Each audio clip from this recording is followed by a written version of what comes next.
a woman claims she called ICE on a Hyundai plant in Georgia that led up to the raid, bragging about it. Here it is.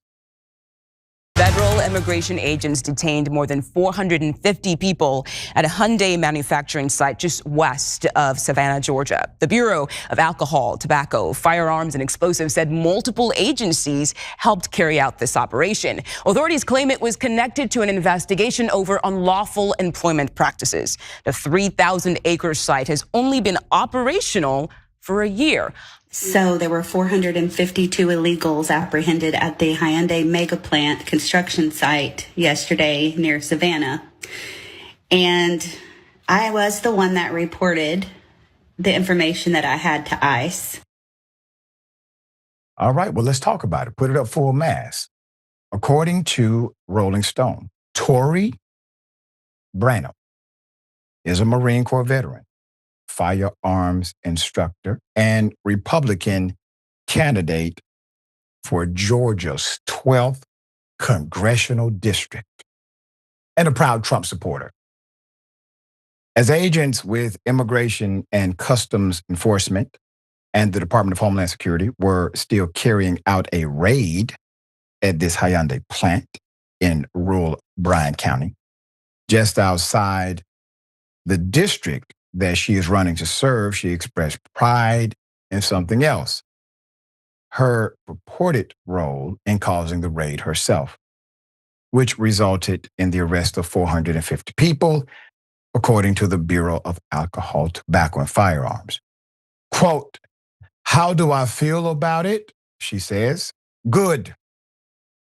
Branham tells Rolling Stone, quote, "I have no feelings about the law.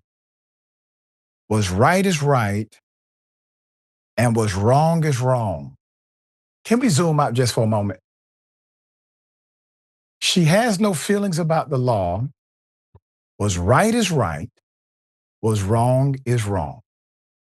Many years ago, a wise man named Dick Gregory came on my radio show, and he said, "Doc, be very careful, because these folks will have you thinking what's legal is right and what's illegal is always wrong.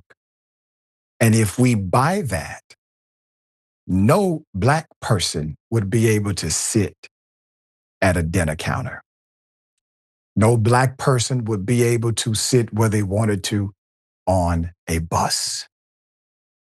Hell, Black people still wouldn't be able to purchase a Coca-Cola, because those were your laws. But there's a moral paradigm, an ethical aspiration that we look toward. And this woman says, the law is the law.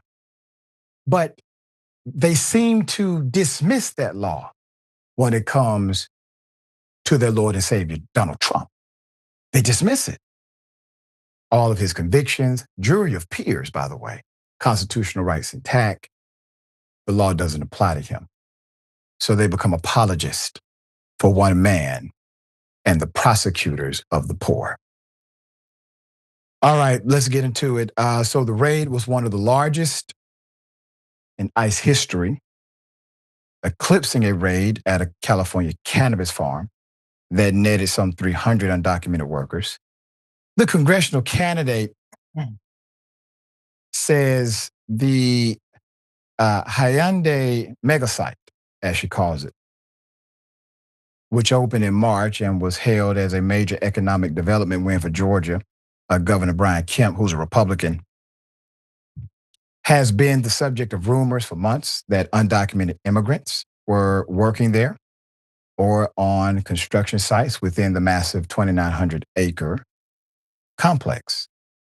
Their workers, 3 workers precisely, have died during construction at the site. Aware of safety issues and rumors about undocumented immigrants working there, this candidate says she came into contact with a local Spanish-speaking union worker who had access to the site.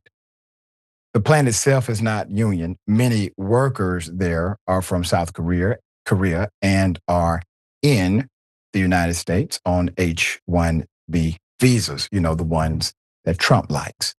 The South Korean government confirmed to the New York Times that some South Korean workers were detained by immigration agents.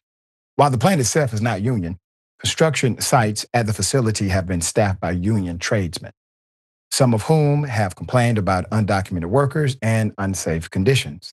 The union worker who came into contact with this candidate recorded some conversations they had with people, she tells Rolling Stone. She claims the union worker had discovered that undocumented immigrants were working on construction projects at plant. Quote, they were a union member, and the people confided in them because they had helped them win lawsuits over unsafe working conditions. She said she declined to name the union worker who acted as the informant. From there, she says she reached out to ICE on the agency's website, and an agent then contacted her. On September 4th, as agents from ICE, Homeland Security Investigations, Customs and Border Protection, the U.S. Marshals, the DEA, and the FBI were still raiding the facility, this candidate took credit for it on Facebook. Quote, for months, folks have whispered about what's going on behind those gates. Now the truth is finally catching up.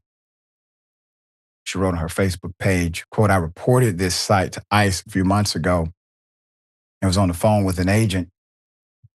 This is what I voted for, to get rid of a lot of illegals, she tells Rolling Stone.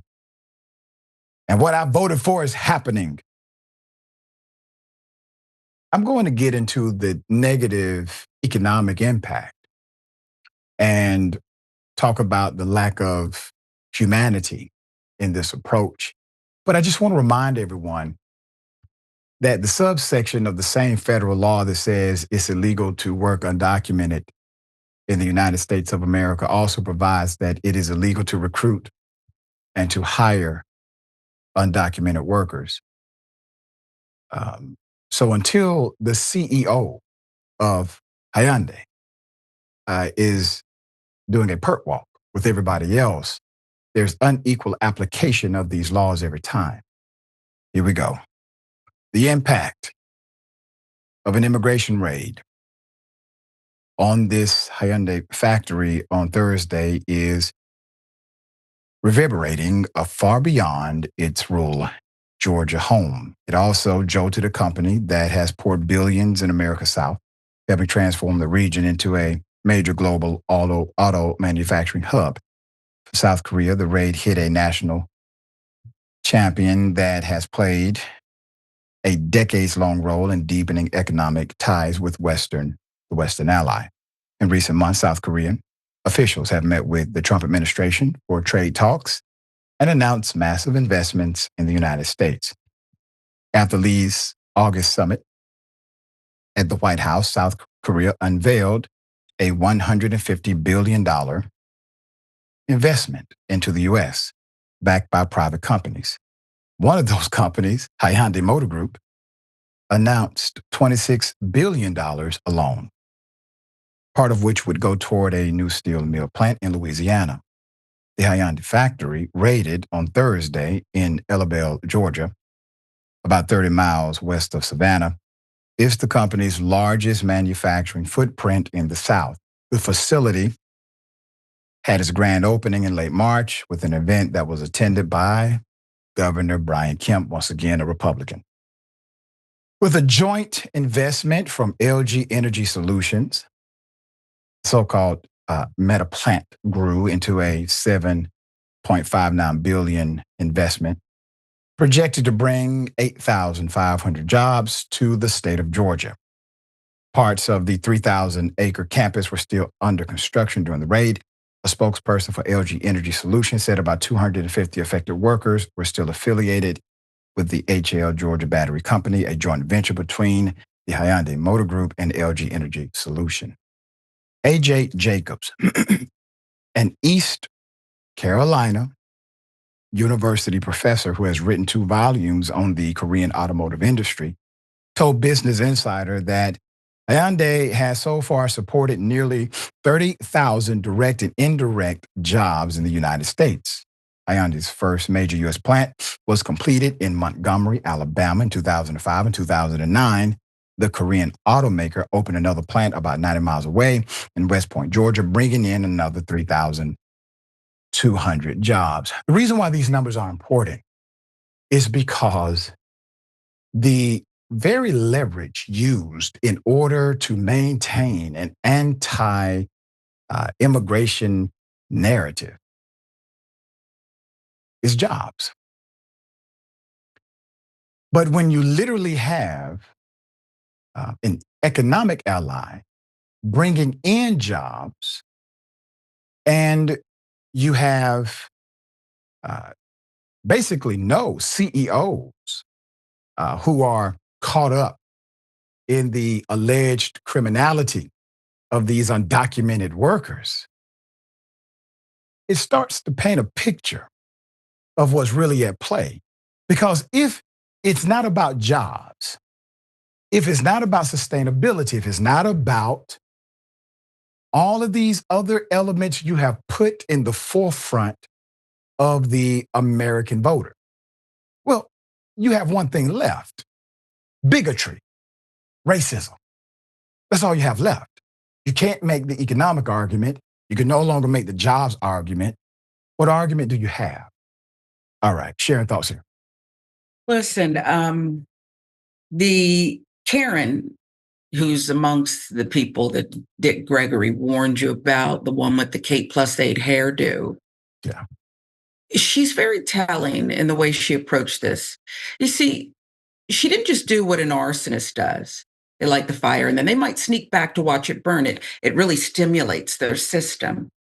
She wanted you to know she did this. We wouldn't even know. She could have giggled amongst herself, whispered it to her girlfriend who also has Karenicity. That's not what happened here, because cruelty is the point. This is an insecure person, and we are working and living amongst so many in society today who believe that the people who are bringing jobs to Georgia are the ones that are stealing their American dream.